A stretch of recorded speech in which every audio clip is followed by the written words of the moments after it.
All right, so the last 6 or 7 weekends we've been looking at one of Jesus' most famous talks. In fact, it's so famous we've given it a name. We call it the Sermon on the Mount.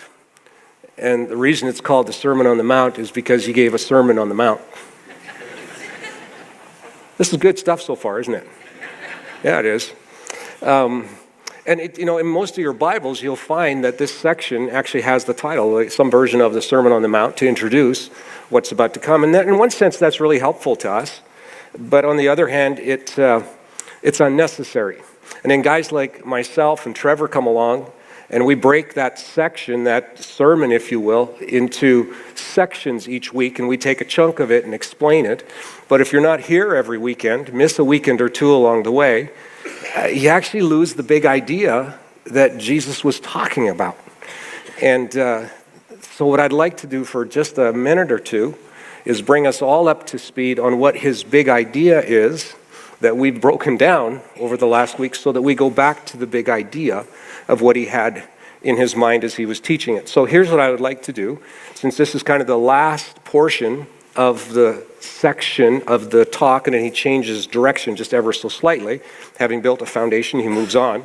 I'm going to read the section today and then come back and fit it into the overall picture. So the section of scripture we're looking at today is Matthew 5, 33 to 37, and this is what it says. You have also heard, now that means there was something else that happened before it, right? Because it's in this link of ideas that fit a big idea. You have also heard it that our ancestors were told, you must not break your vows. You must carry out the vows you make to the Lord. But I say, do not make any vows. Do not say, by heaven, because heaven is God's throne. And do not say, by the earth, because the earth is his footstool. And do not say, by Jerusalem, for Jerusalem is the city of the great king. Do not even say, by my head, for you can't turn one hair white or black, as much as we wish we could turn them from gray. That part's not actually on there. Okay. Or just say a simple yes, I will, or no, I won't. Anything beyond this is from the evil one. So obviously, this is about making promises or about making vows and not breaking them. And left to its own, this subject matter would seem to think that Jesus is addressing that. But again, it's one part of a bigger idea. So here's what I mean. Sitting in front of Jesus the day that he makes his talk, and most days, were actually, by and large, a group of Jewish people who knew that they were God's chosen people to whom he would reveal himself, and they would end up being a blessing to the whole world. They also understood that they needed to have a right standing with God, not foreign to us either. They called it righteousness. In order to be blessed by him, this good standing was achieved by following perfectly and obeying completely a list of laws and rules. Many of the rules related to proper protocol of expressing their worship to God and dealing with each other, extensive kinds of things. There were 10 of them to start with. We know them as the 10 Commandments, but before long, another 603 were added over the course of some time, and there were 613, and those who got those 613 right were righteous. Basic principle. It was also generally accepted that there was a class of people who came closest to getting it right. That group were made up of religious academics, priests, and experts in religious law. Particularly the most conservative of those were known as Pharisees. If anyone was right with God, they were. Except Jesus says this one thing to this group on the mountain that morning, or that day, to show that he's thinking something different. He tells them at one point in the talk, actually early on, that they as average citizens, ordinary citizens, are going to be the ones, not the religious elite and the meticulous law keepers, that were going to be the light and salt, the guide and the influencers in their community for a whole nation. It was stunning for them to hear that. Then he says that in order for that to happen, they are going to need to discover a type of righteousness that is beyond the Jewish law and law keeping. That was even more shocking, that was even possible. And then Jesus begins to explain to them that this is a different kind of righteousness, and for the next many verses, he's going to explain what this righteousness is, and that's what we've been looking at. It's a new kind. It's not about following rules. It's not about behavior change. It's not about obeying a certain set of laws. There's something different, because he uses this phrase over and over again. You've heard it said. This is what you always thought. But I'm saying, I think different. I think different things about this. It isn't about following rules and changing behaviors, but rather it is a kind of righteousness that comes from consistently living in really close proximity to Jesus and being his humble apprentice, student, and learner, which over time reforms our thinking, and we naturally, even easily, for sure increasingly, respond to all that our teacher, mentor, and king does. His idea was that over time, as we're close to him and learning from him, we actually increasingly think like him and become more like him. And this is how he presents it.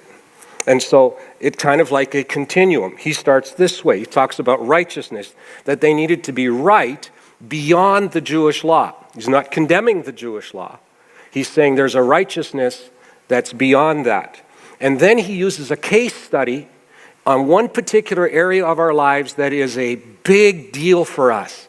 And it has to do with anger, or unrestrained anger is what he's referring to.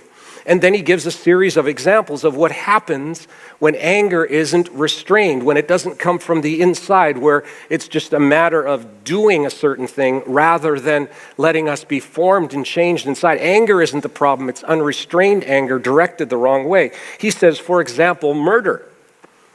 It doesn't actually start with murder. It starts with unrestrained anger that turns to contempt, which becomes name-calling, and then it becomes cursing, and if it's left unchecked, it becomes murder. Not always, but that's where murder begins. He's concerned about contempt for one another, and contempt is looking at others as worthless or worth less than me. This is a huge concern for Jesus, and anger is an expression of this. Left on its own, it dehumanizes people, it objectifies, it uses people for our own purpose. And after talking about murder, he says the same thing is true about adultery. Starts with contempt, leads to lust, unrestrained lust, to adultery. He then uses divorce as an example. It starts with contempt. Now, there's a lot of hurt that happens sometimes, and we can understand why contempt comes into it. But Jesus says there's a different way. He then talks about the eye for an eye, which was a law they had. And he says, they left unchecked, that becomes more than an eye for an eye. Starts with contempt, which begins with anger. He says, you've heard it said, love your neighbor and hate your enemy. Well, that starts with contempt. Anger, unchecked anger leads to hating your enemy. And then finally, the section we're looking at today, he says contempt is going to lead to breaking your promises. Now, I don't know about you, but when I read that, I go, just a second. Breaking promises is in the same category as murder and lust and adultery and cheek slapping, and that is really, like, who doesn't break their promises? Who doesn't fib a little? Who doesn't say white lies? When I was a little kid, there was this that happened, right? We still do that, except we don't put our fingers behind our backs any longer. Like, really, that's in the same category? Jesus, what are you talking about here? This doesn't make much sense. Well, let's look at the words that Jesus says in this section and see how it fits into that big picture that he has. Back to Matthew 5:33. You have also heard that our ancestors were told, you must not break your vows, you must carry out the vows you made to the Lord. Now, to properly understand what Jesus is saying, it's helpful to think about the culture that Jesus was speaking this into. You know, of course, that Jesus was primarily, not exclusively, but primarily writing to his culture and the cultural realities of his day. This is why he doesn't mention some things like how to appropriately handle your Instagram account. It's not actually in here. He doesn't talk about don't steal people's data. Not there. He doesn't talk about proper etiquette of driving in the carpool lane, because they didn't have that stuff. But he talks about the stuff that's real in his culture, and if we're careful, we can take his teaching, if we're careful, and we can apply it to our culture. But it takes some caution and care lest we would misapply it. So in Jesus' culture, the trustworthiness of a person and society's language and speech were absolutely vital in ways that we may not understand it fully in our culture. We understand written contracts and signing our name on something the way they understood if I make a verbal promise, I'm attaching my name to it in the very same way. Why would that be? Well, because they were by and large an oral culture. That is, the vast majority of the citizens in the first century of Palestine were illiterate. They didn't read or write. So they used their own means of making and legitimizing promises, vows, and contracts, and other legal agreements, such as purchase agreements and transfer of property, and so on and so on. These were done verbally, and then occasionally there was a token of some kind to validate the promise, some accountability for that. In fact, if I took you to the Old Testament story of Ruth, you might remember this. Her suitor Boaz needs to purchase a certain piece of property to show that he's a legitimate family member, so he can legally take responsibility for Ruth's welfare. So he buys a piece of family-owned property, and he and the current owner of that property exchange sandals as a way of, well, validating their promise. It's oral, but there's a token that ensures the promise is going to be kept, because you can always pull the guy's old sandal out and go, hey, see, he gave me this. He's going to fulfill his promise. Most agreements were made verbally, so keeping your promise or word was essential, not only for the reputation, but in order for the community to flourish. This makes sense to us. Communities could not flourish if people's words were not reliable. Makes sense, right? Some of us live in that family. And we know the pain and the mistrust that develops in our family when somebody in the family doesn't keep their promises. Or when we don't, and we've experienced that. We just know about this stuff. And Jesus reminds them that long ago, more than 1,000 years before this, they had been taught from generation to generation that they should keep their vows. You actually shouldn't have to tell people that, right? But we do. So this wasn't new to them, and it isn't new to us. They would all agree that keeping our promises and telling the truth is really important. If not for us, it is, but for others, for sure. Did you know that every year $288 billion is spent on legal fees in our country, and a healthy portion of that is because we expect people to keep their promises and be protected by the law when we are accused of not keeping ours? Right? Well, in Jesus' day, there wasn't that kind of legal protection, but there still was this propensity to assure one another that we were telling the truth and that our promises could be abided by, so people would make an oath and then swear by something or someone of greater authority than themselves to assure the person they're making the promise to, I'm actually going to do it, or I'm going to let that person or that thing judge against me in that. In other words, someone would sell a camel and promise to pay for it at a certain day, and to assure the seller that they would follow through, they would swear by someone or something closer to God and invite that thing or person to judge against them if they didn't follow through. So people would promise to pay back the camel, and if they didn't, ultimately they were subjecting themselves and agreeing to God's judgment on their lives. Now, when you think about it, that seems a bit naive. It seems like it's pretty easy to get around, doesn't it? And it's really not that much of a guarantee. But not so in Jesus' culture. In Jesus' culture, the Jewish Jesus culture, they believed that God judged in real time, and that to invoke his name or his temple or his creation left one open to serious and immediate, even deadly consequences. So to say, I promise to pay for that camel, and I swear by God's creation to do that, that was a really serious thing. Because you were in a sense saying, I believe God judges and judges immediately, and the consequences are mine if I don't. All seems a bit naive and easy to get around, doesn't it? But yet, at the core of it, we get this. You can be a powerful political person and can blatantly lie to the public and the media without much effect in our country. Right? But when the subpoena from the House Judiciary Committee comes along, and they have the power to send you to jail if you perjure yourself, suddenly there's great incentive to tell the truth. Interesting how that works. Lest we become another Michael Cohen. Suddenly there's a lot more pressure to tell the truth, the whole truth, and nothing but the truth. So we get that concept. If we're accountable, we get it. We know that the first century promise keeping was taken very seriously, not just because of how they did it, but here's the interesting thing, because of the amount of material and anecdotal evidence that suggests the length that people would go to and the amount of time they would take to try to get out of their promises. It's really fascinating to watch this. You see, they didn't want to break religious law by not following through, and so they tried to find all kinds of clever and in some cases bizarre solutions to nullify the promise. Because if they never made the promise, then they weren't breaking it, right? And then they weren't breaking religious law. So if I made a promise or oath and didn't want to keep, or more likely, created a burden for me to keep, I would do whatever I could to rescind, annul, and dissolve my promise and still be righteous in God's eyes. There were two primary criteria for annulling or dissolving a promise and keeping your righteousness intact. Does this sound like us or what?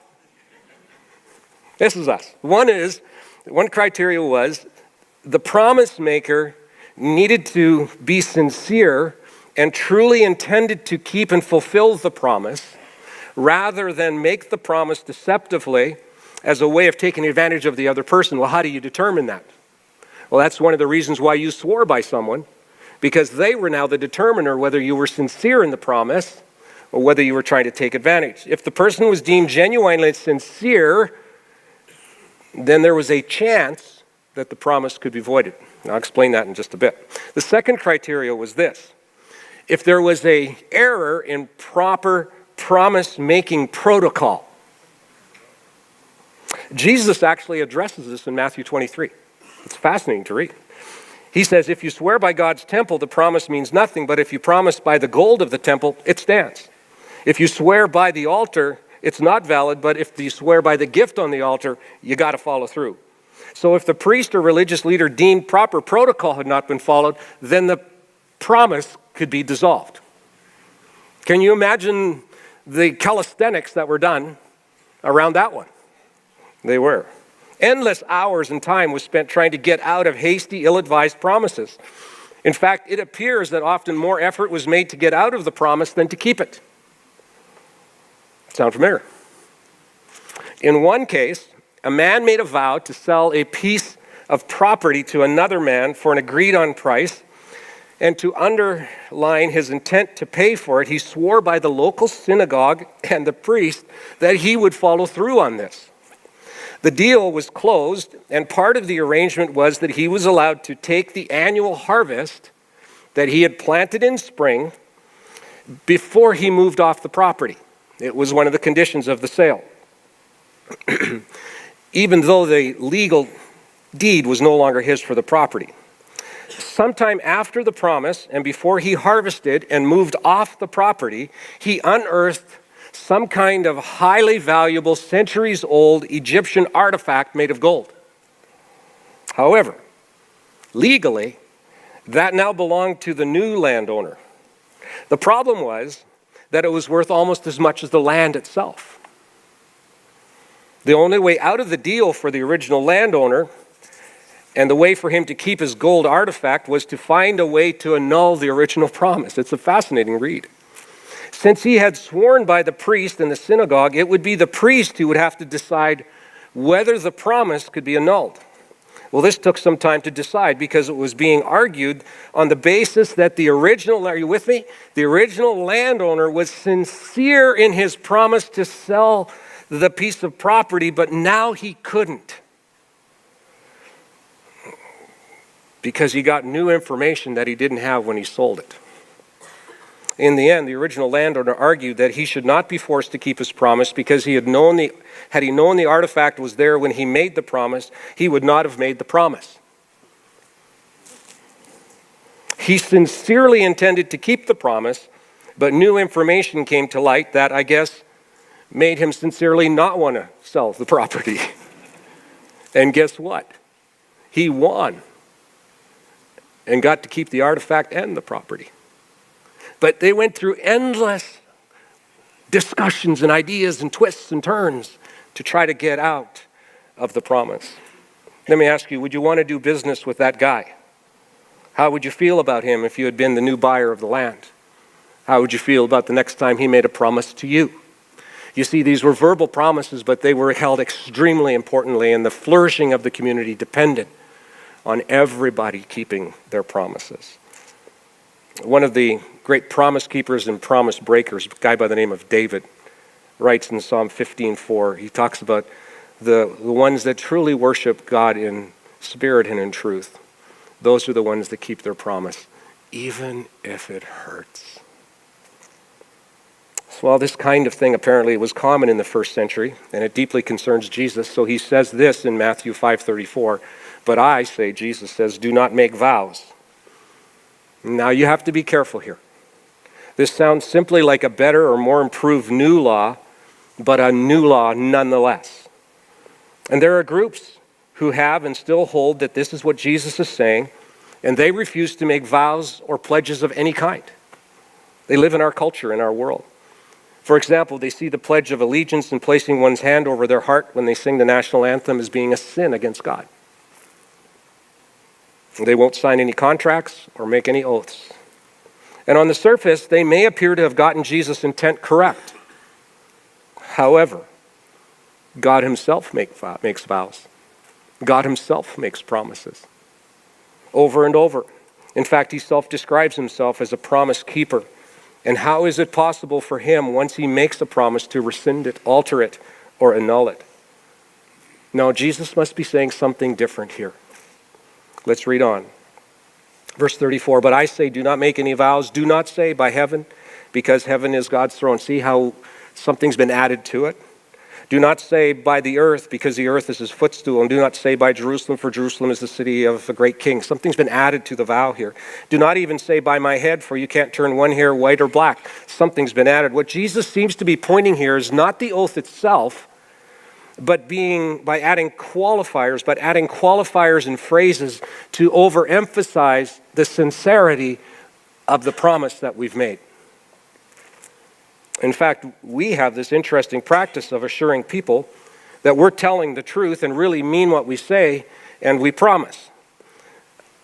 We have this practice of hedging and deflecting. We tell a story or we offer an opinion and someone appears to question us and we quickly add, well, as I remember it. Or do you really think I would do something like that? Or how could you doubt me? Or that's what I said. What did you hear me say? Or this famous one, well, it depends on what it is. That's just a hedging. That's a deflection. Other thing we'll do is we'll raise the volume and the tone of what we're saying to convince the other person that by sheer confidence, we must be right in what we've just said or promised.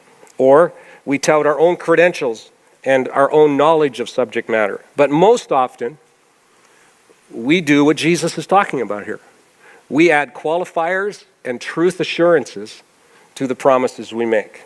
We say things like, well, to be honest, as if everything I said till now wasn't honest, right? So I just want you to know, now I'm honest.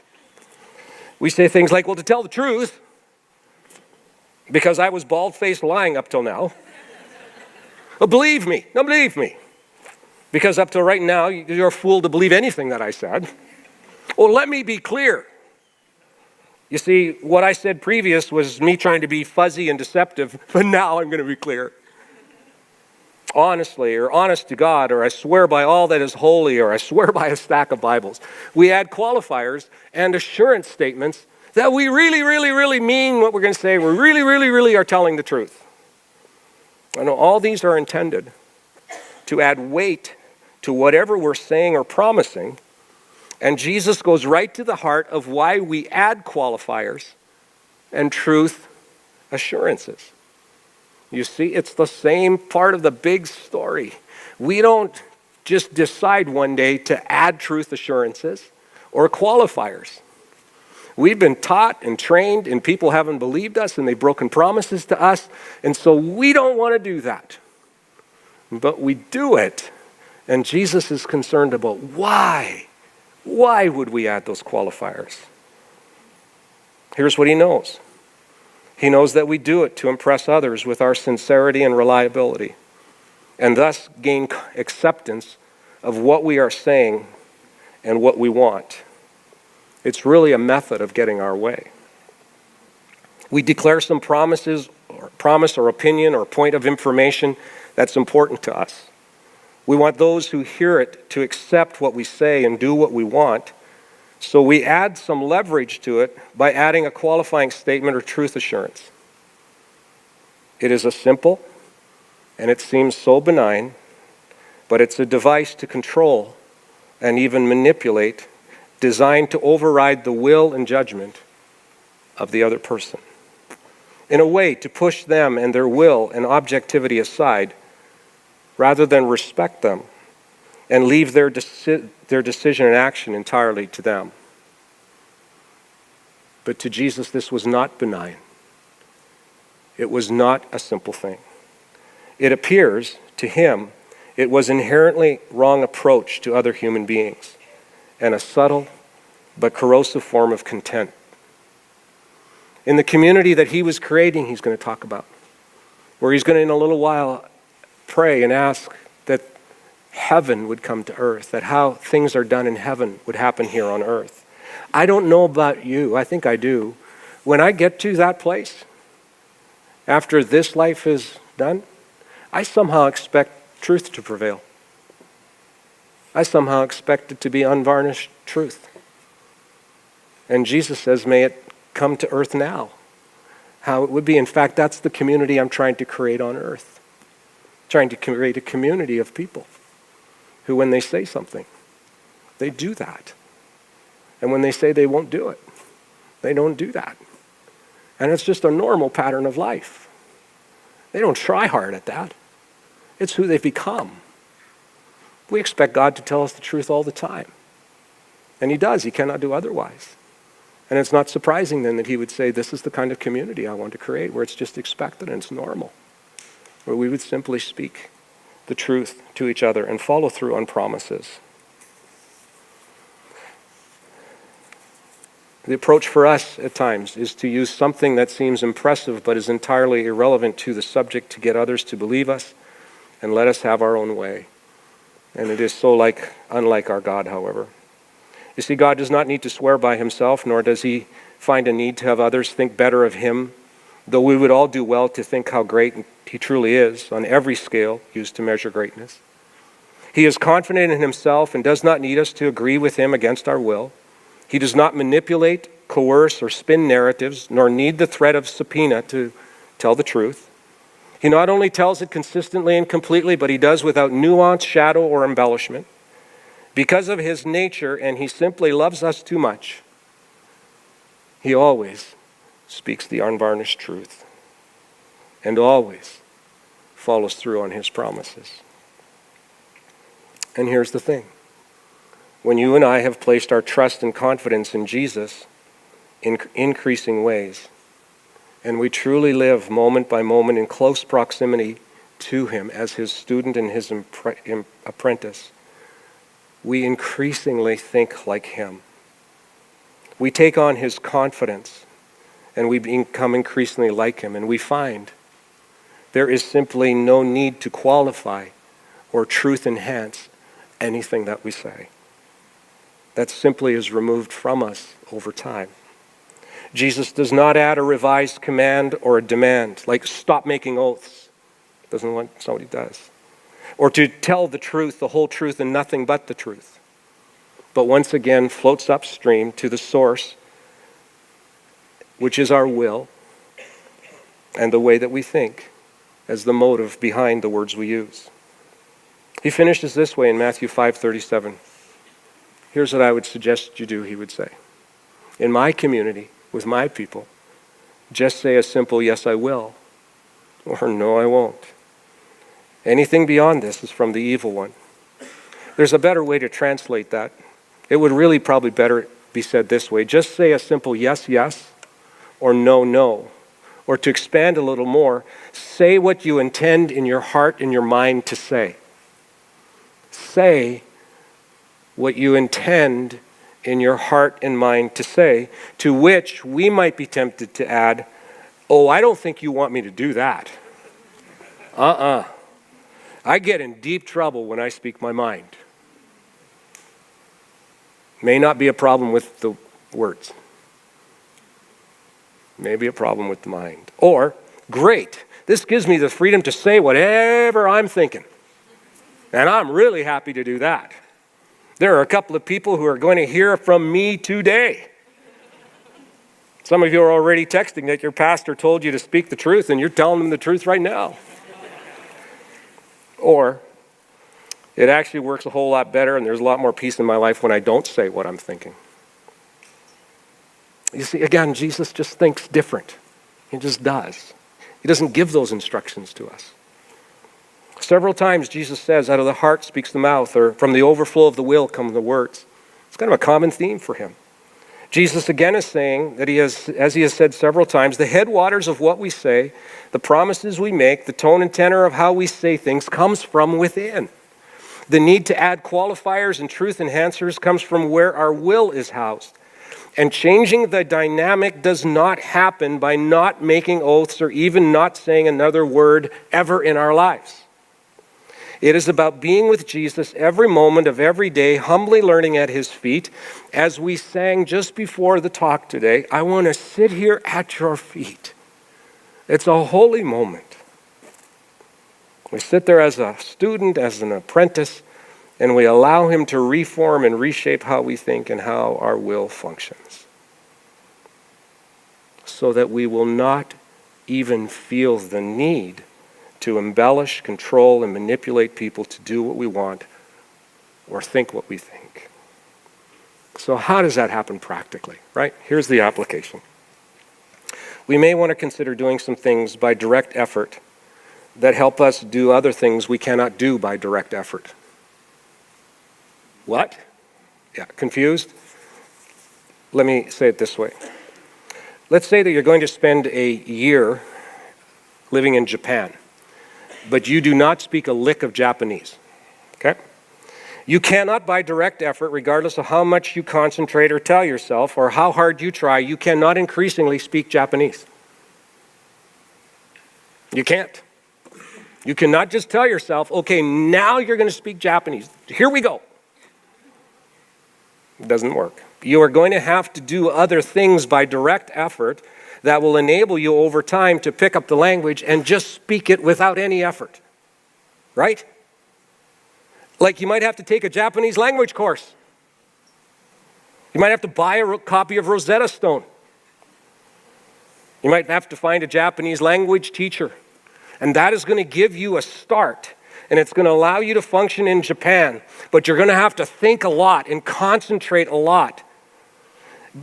So there's nothing like living a long time in the Japanese culture to pick up the nuances and daily expressions and getting to a place where the Japanese language is simply in your unconscious and you speak it. You're doing by direct effort what you cannot do by direct effort. So what are the direct effort exercises or steps that we could take to train us to not add qualifiers and truth enhancers to our promise and to our speech? Here's the primary one. Please don't misunderstand this one. It's so easy to gloss over it. But it's the third time I'm saying it this morning. The exercise of starting each day before you get out of bed is to start with a recognition, Jesus, I live with you today. Every moment of this day. I will rise to you today. I will get dressed in your presence. I will go have breakfast with you. I will go to work with you. We'll do lunch together. We'll work through the afternoon. We'll deal with disappointments and interruptions together today. We'll gather back together for dinner as a family with you at the center. And tonight we'll spend the evening entertaining ourselves with you, and then we'll go to bed with you. It's that view of doing life, every part of life, with Jesus all the time. It's waking up in the morning and saying to him, I invite you to be my personal and constant guide in the activities of my day today. I ask you for your help in valuing people and their freedom by expressing my thoughts without controlling or manipulating them. Jesus, would you walk with me and teach me to become increasingly like you and how you think about people through the day? That's the primary thing. He will not disappoint. It will take time. But you are now doing by direct effort what you can't do by direct effort. Here's a couple, maybe other practical things, and then I'm done. Some years ago, we talked about the power of pause together. And that is simply before you respond or tell your story or offer your opinion or make your promise, pause 3 to 5 seconds and check your motive and ask Jesus to help you be clear in your motive. Here's another one. Don't demand that you get the last word in a conversation. Just let someone else have the last word. Just let them have the last word, and you be quiet. Allow the other person to be wrong. Just let them be wrong. Not always. But we don't have to correct everyone. They don't have to do it our way. Here's another one.